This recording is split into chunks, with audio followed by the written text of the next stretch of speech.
Right, guys, we're once again forced to call out this dopey trout Priti Patel. You know, the hard-right Home Secretary who's apparently anti-immigration. Obviously, I'm taking the piss. She's 100% pro-immigration given the past 2 years, and actually quite happy to let 45,000 doctors, scientists and engineers float over the channel before providing them bed and board at your expense. Oh, and thanks to the media's undying love of bat flu, much of the influx has actually gone unnoticed by the so-called Tory faithful who still seem to think she's some sort of iron lady. Clearly she bloody ain't. She's a nodding dog doing as she's told, and that involves an influx of people with no right to be here, costing you millions of pounds a week. Oh yes, it was reported, a week ago now, that this trout is handing out £4.7 million a day to various hotels around the country to house her new imports while Brits sleep on the fucking streets, as you know. But yes, you actually heard that one right there. I wouldn't get it mistaken or anything like that. The illegal immigrant hotels are literally costing us £4.7 million a day, every single bloody day. That there works out to be over £32 million a week, or £11.7 billion a year, let me tell you. Just take that number in for a bloody moment.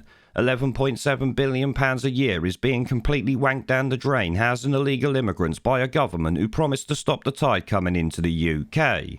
Oh, and apparently that's not even all of it. This £4.7 million a day only covers 12,000 Afghans airlifted from Kabul and 25,000 of the over 45,000 illegal immigrants who came by boat last year. So where are the other 20,000 and the 10,000 from the year before is what I'm asking. Oh, I know, they're already in permanent accommodation, having skipped the housing queue to be given priority over the people who are already here. Obviously, how much is all that costing us is what I would like to know at this point, but I'm guessing we probably never will. Here, though, The Guardian does have a breakdown of just how much Priti Patel's boat wankers are actually costing us on a weekly basis. It states here the government has admitted it is spending £4.7 million a day on accommodating refugees from Afghanistan and other asylum seekers in hotels, a figure 4 times the amount previously stated.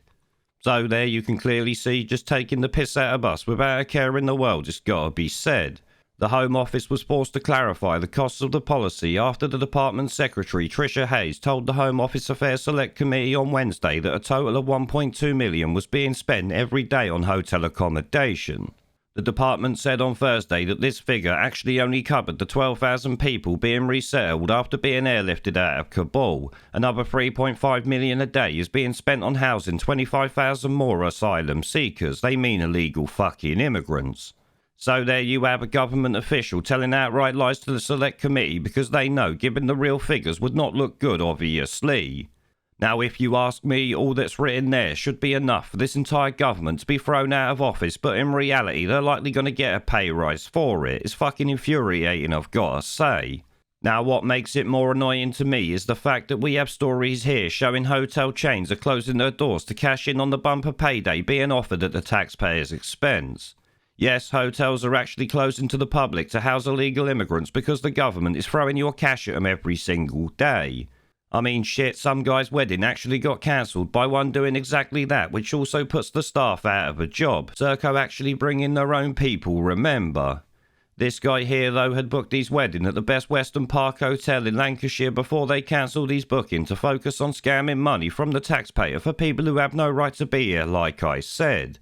This is obviously bloody incredible and actually means the entire country should boycott Best Western Hotels and any other chain or independent scumbag that takes part in this nonsense. As I've said before, they're facilitating illegal immigration the same as the government and Border Force are, because that is the driving force behind why they are coming here, as you know. If you send them straight back, they stop trying to come. It's really pretty bloody simple, like I've said. Obviously, though, these scumbag MPs and ministers don't want to stop it, and in fact I expect more will be coming this year than ever before, with records being broken every year from now on. This is the new Labour the Tories want to put in.